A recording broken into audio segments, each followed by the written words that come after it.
Buyas, kamatis, San Marino, cayenne pepper ground, and avocado, salt and pepper, at toasted bread. Amazing!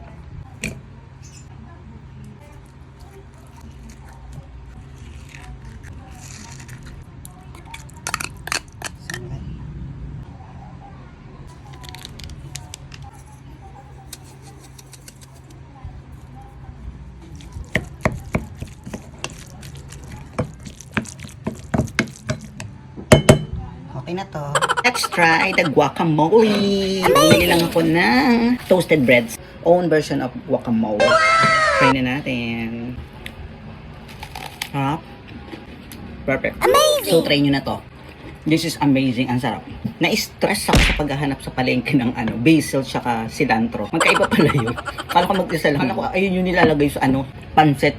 Yung kinsay ba yun? Okay na.